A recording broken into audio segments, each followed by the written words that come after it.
too, but nothing to like. Hey, don't close the door. No. Hey, how'd you get that down? Give me that. The cat. Oh, the cat got it. The cat. Okay. Hi, guys. Cat. I want to try to see. I never go live anymore, but I want to try to give a moment and see.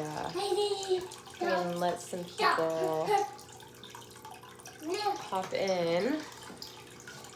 How do I get off? Okay, here we go.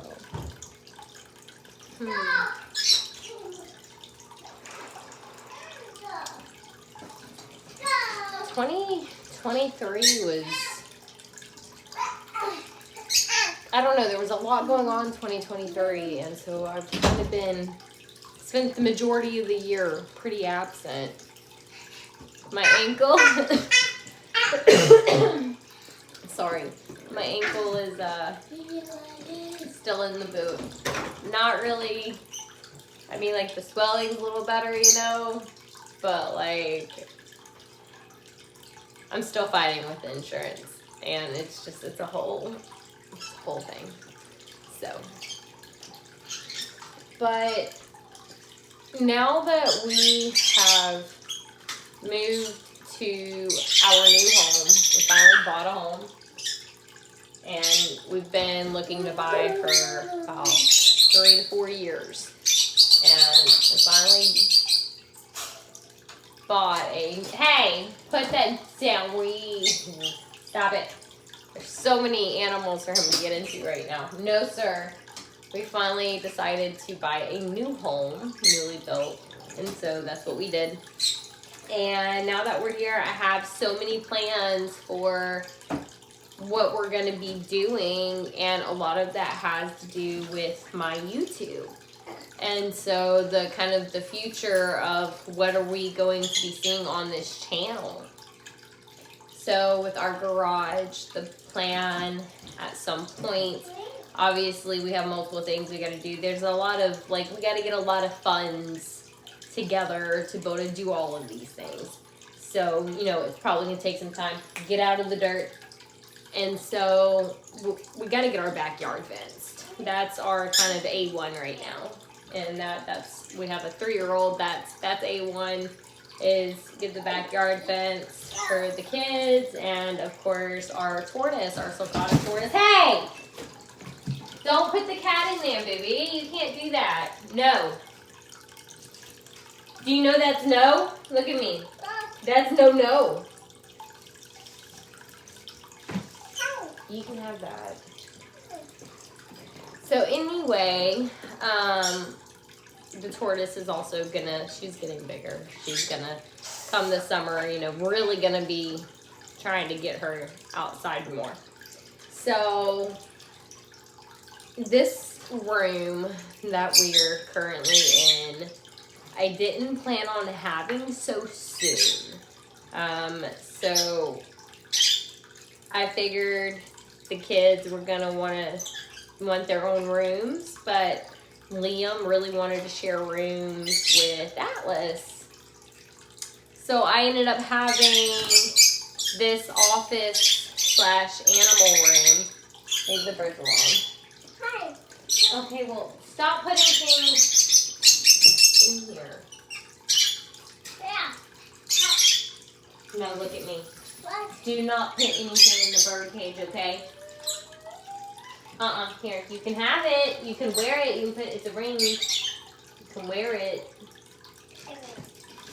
So the plan was to convert the garage. The kids were going to have these rooms, and I was going to build a room in the garage, and that was going to be my space. I locked out a little earlier. Now, if at any point the kids decide, we want our own rooms, I'm getting kicked out like that, But we still plan on converting the garage.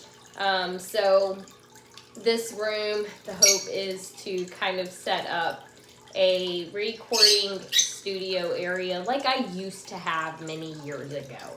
I would like to be able to get another desk. I just recently was able to get an iPad, and so I'll have kind of an iPad computer there. Hey, do not put it in the fish tank either. Give it here or wear it.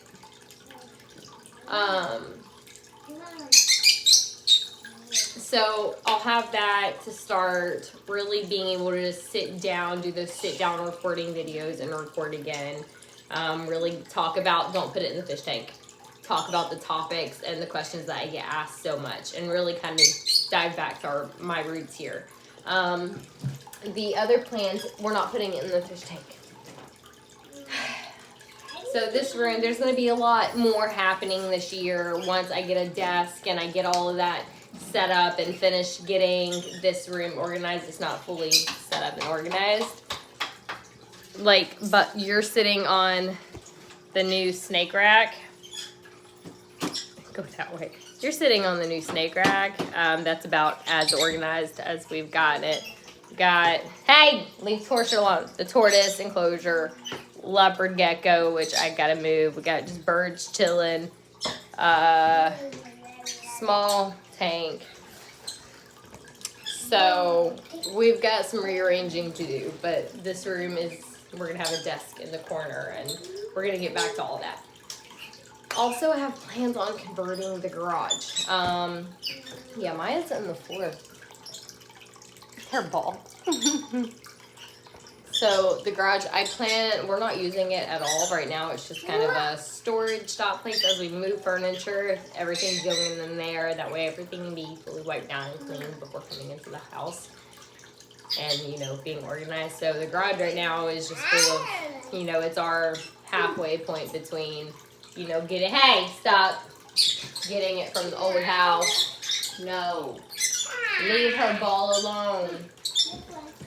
From getting stuff from the old place, putting it in the garage, and totally moving it into the new house. But long term, I plan on putting turf grass down in there and actually making the garage into some sort of dog training space, and still probably adding and building a room in the garage. Now, this room would not necessarily be permanent. It would be something that we would be able to have removed if, people, when we resell, and whether it's 3 years or 5 years, whenever, it would be more, I guess, like partial walls and not full walls. It would be easy to remove.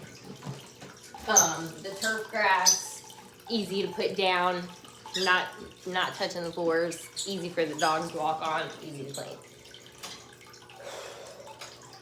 Stop. The next big thing, aside from all these big conversions and things that we're going to be able to look forward to, being able to do dog training and get back into those dog training videos. Stop trying to put the cat in the tortoise's enclosure. No.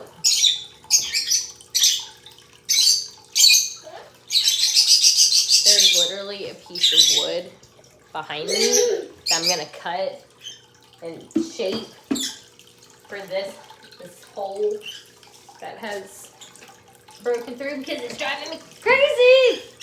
Okay, so the next big exciting thing, and I'll have more details for you guys because I know everybody's really gonna start asking questions at this point, and I will answer those questions and give those answers. Leave the cat alone or you're gonna get scratched. Stop it. Why do you have to terrorize everybody? Do you want to go watch TV? Let's leave the door open. That way everybody can run away from you if they want to. No, we're gonna leave the door open. Atlas, no. Leave the door open. 1,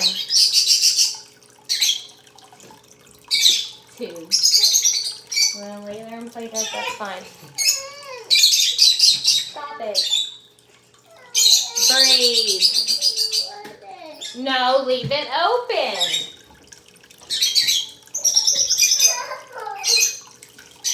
Go to your room and breathe. Do you want to come back? You can come back. You just have to listen. Are you okay? You good watching TV? The door's open if you want to come back.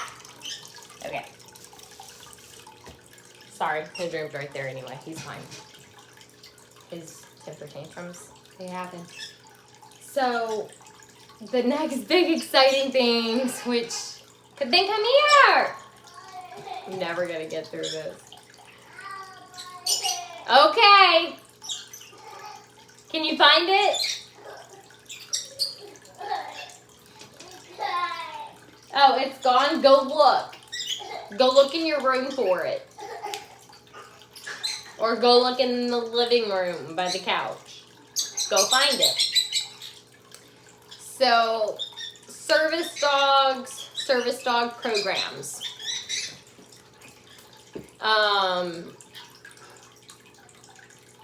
The service dog program that Maya is graduated from. We have applied to be breeder caretakers. And what this essentially means is that we are getting another dog.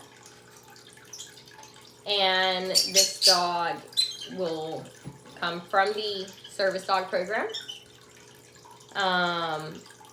It's going to be a female. We know that. It could be a golden retriever. It could be a poodle. It could be a lab. It could be a mix, a doodle mix of, in between the breeds. It just, whatever, litters they have and whatever dogs they find appropriate to hold back for breeding. And they've been, this program, the organization and their breeding, they've been doing for 20 plus years. It's really great. So essentially the concept is that we will be housing, homing forever. It will be our dog forever. A female dog of one of those breeds or mixed between the breeds. And she will stay here. She will be ours. The program, they pay all the expenses, I believe, until the dog retires from breeding. When it is time for her to breed, she would ship where she needs to go, be bred. She would, ship to have her puppies or whatever, and would stay with the program wherever, she needs to be for whelping to deliver her puppies and have her puppies, and she would be there during that time. And once she was done having her puppies and weaning and everything, she would come back home.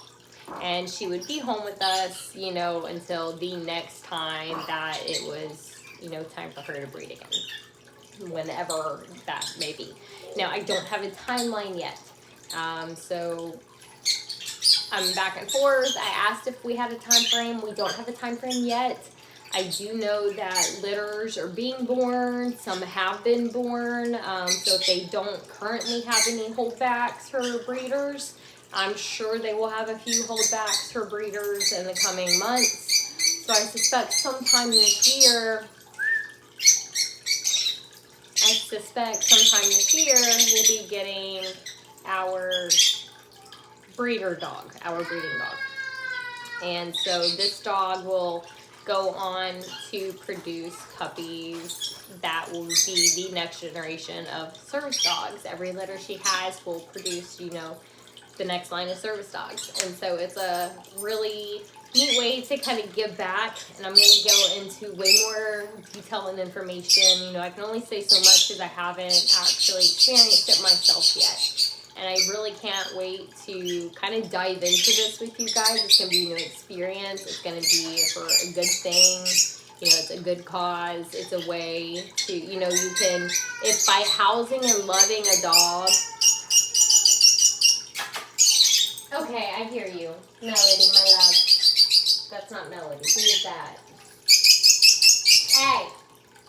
You shush. It's a really great way to just give back. We're going to be, I know, Mamas. We're going to be housing, just housing the dog. You don't pay the vet bills. You don't pay, all of its expenses. It's as if it was living with the program, but it's living in your home. You're housing it. You're loving it. You get to spend your life with it. When it retires, it gets to stay with you And then, obviously you would pay your expenses at that point. But like, you get to give back and produce the next generation of service dogs for other disabled people. And I know personally myself, in the coming years, I'm going to be needing to apply for a service dog myself. And so I've already decided I'm not training my own service dog again. Bird, get out, please! Please! Please! I love you, but please! Okay, maybe if I take her, she's not just staring at y'all. I've already decided I'm going to not train again. I'm going to get a dog from a program, well-bred, and bred and trained for the job. It's a lot of hard work, and with these rescue dogs, I still love rescue dogs as service dogs. I'll always promote that, and my program that we're a part of, obviously they help owner trainers, so they're fine with owner training and helping rescue dogs become service dogs. But I've noticed a common trend, and typically rescue dogs have a lot of health problems, and that's more we're going to go into later. But like, common differences I saw between my retired service dog, also rescue dog, mixed breed, and my current service dog, rescue dog, mixed breed.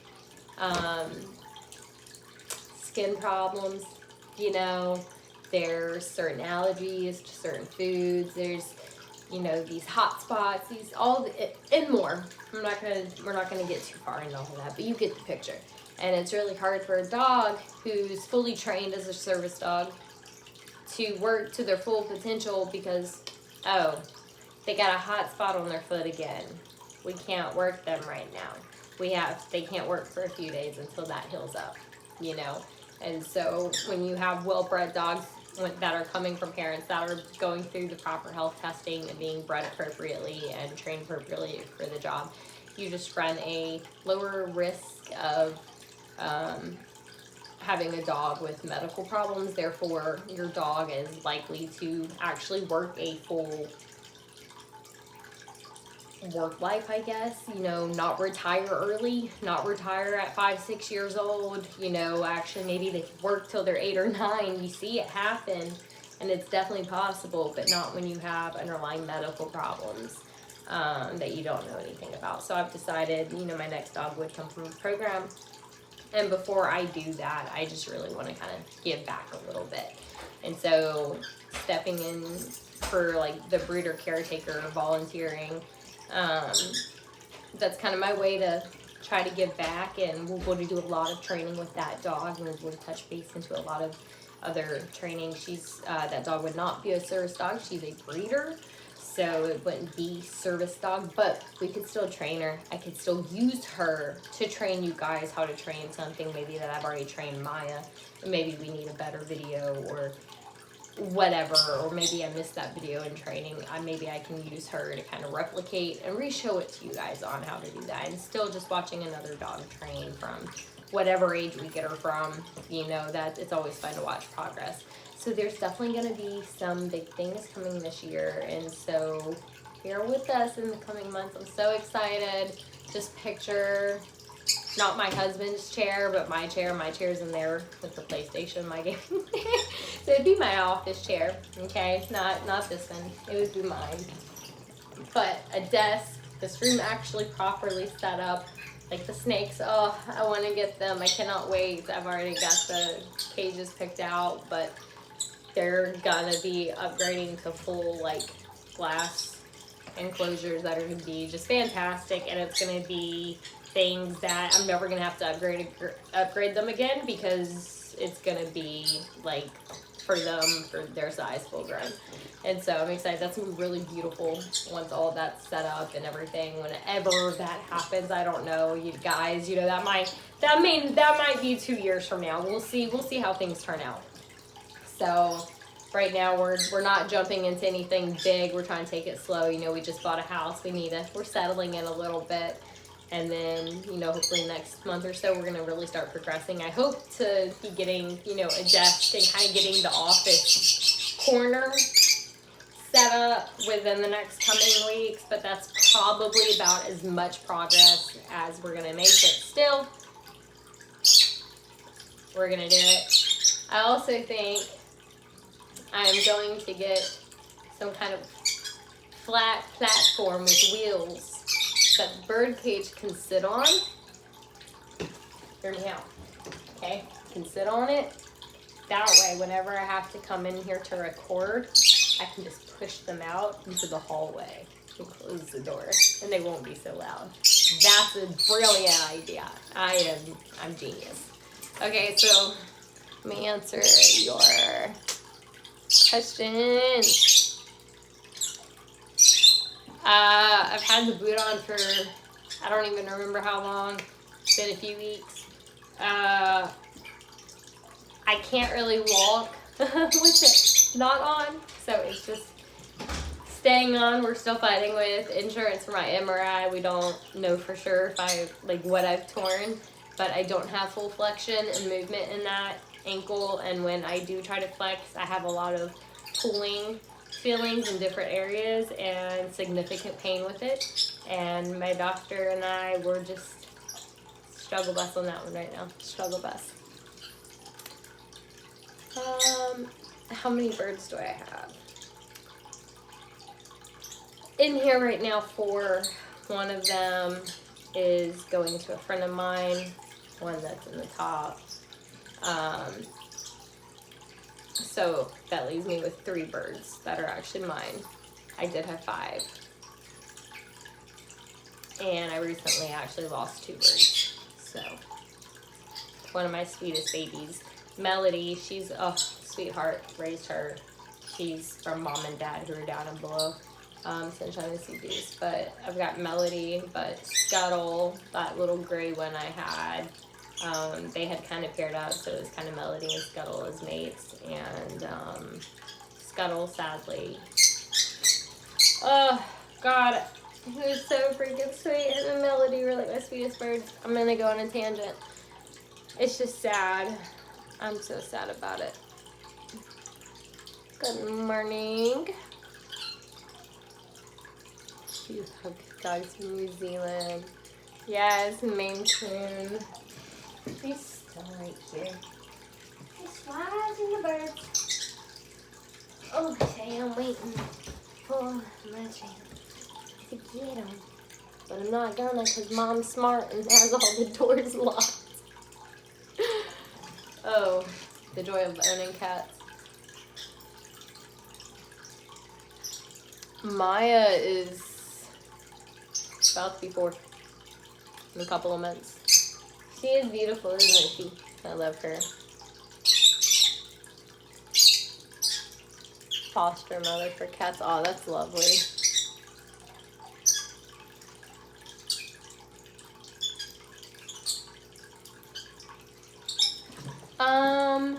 Cora. I'm 14 years old. I've started training anxiety service dog.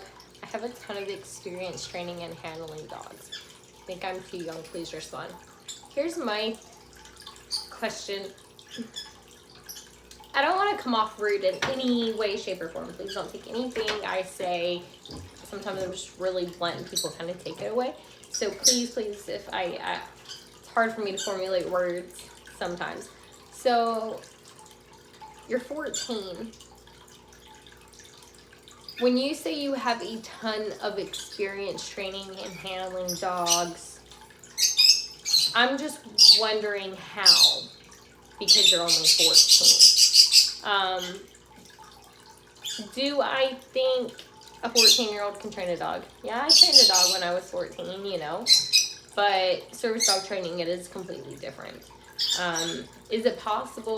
Yeah, with the right guidance, it could be. You are probably going to be more at risk for your dog washing or not completing service dog training just because of your age and inexperience, because you are 14. So even if you know a lot about basic obedience and general dog handling, you know, it's when you get into service dog training, it's a different ball game.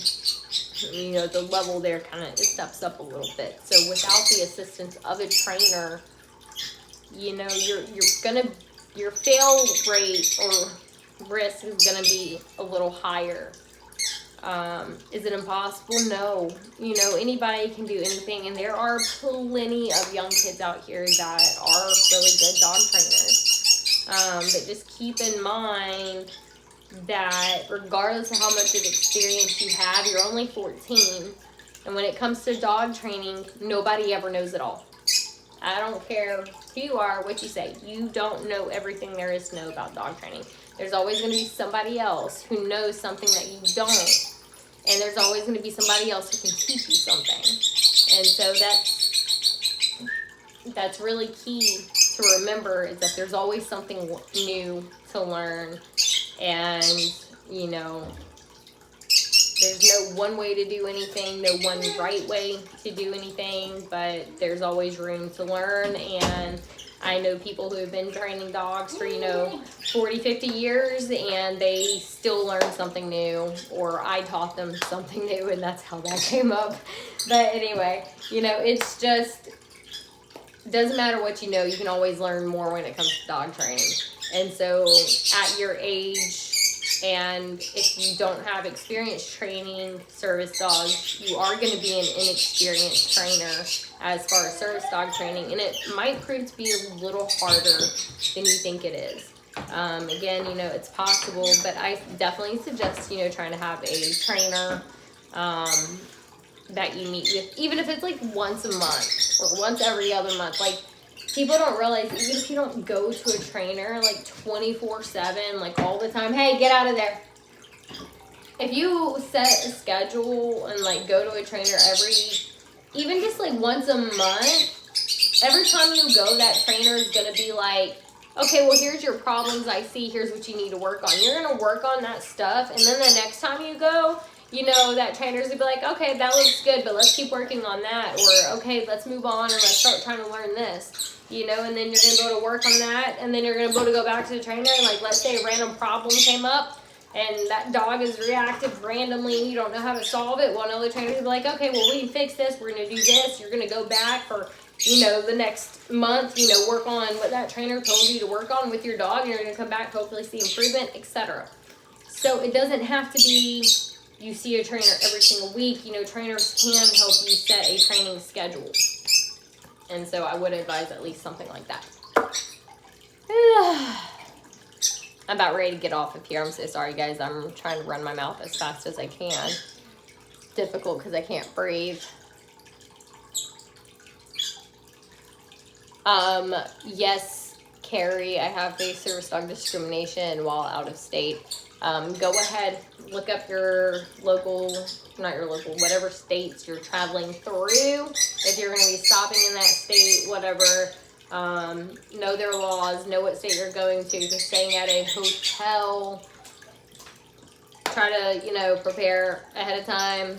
I usually call ahead and ask them what their service animal policy is. If they give me bullshit on the phone about, well, we need ID or paperwork, I usually just hang up the phone and call the next hotel. That's what I personally learned to do. Hey! Stop.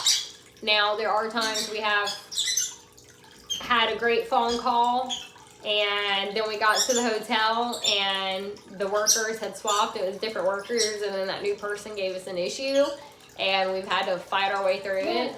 Know your laws, know your rights. Be ready to stand your ground if you have to.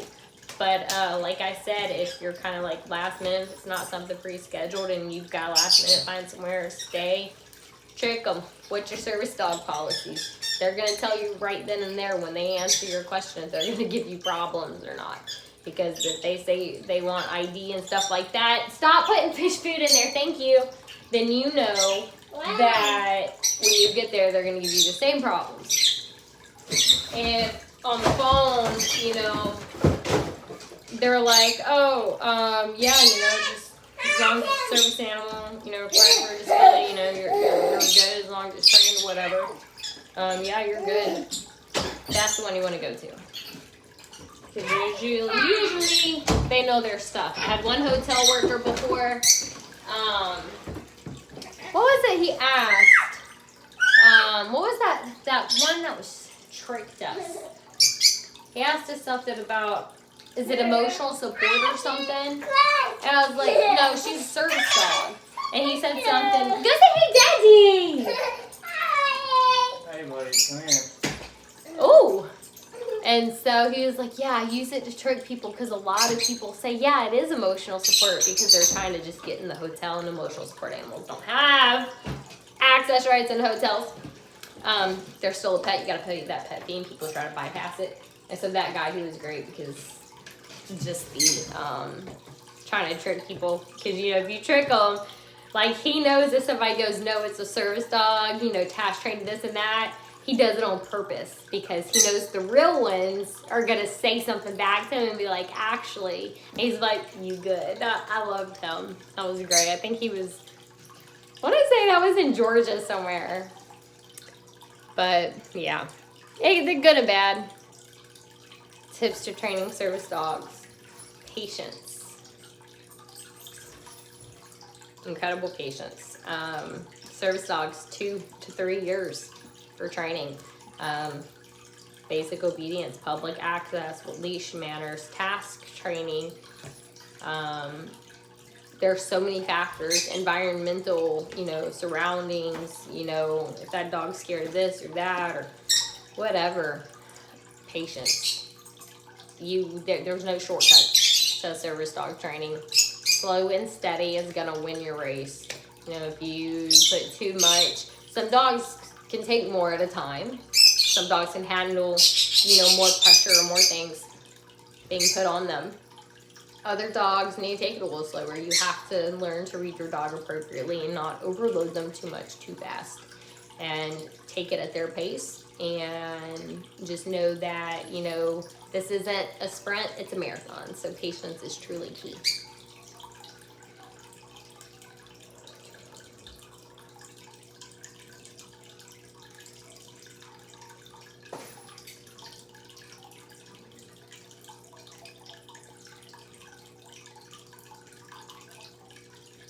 George, that's amazing.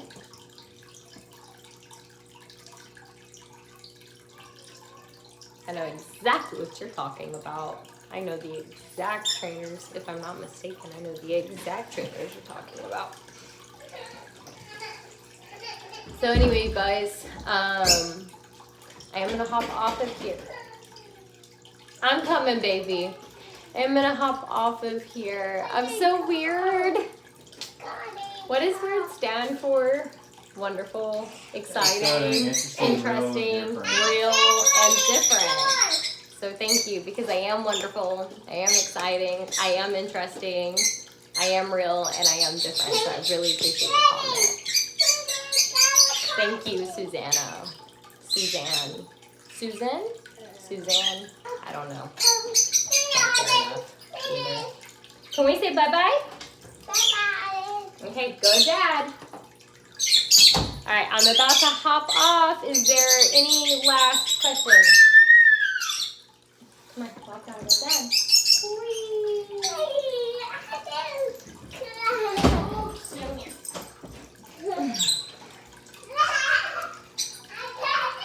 Exactly, be weird, guys, be yourself. And that is it for today. Stay true to yourself, be weird. We will have more weirdness to come in the following months and in this following year. It's going to be really fun, and I can't wait to share it with everybody. So I just wanted to give everyone a glimpse of there is a future here. We aren't dead. We aren't gone. We've been biding our time. We've been waiting, and we are getting things moving. So we will be rolling back on a regular basis pretty soon. So we'll be on a regular scheduling, video scheduling, and like it's gonna be fun. You guys are gonna love it. So bye guys. Have a great day, night, evening, wherever you are. And stay weird.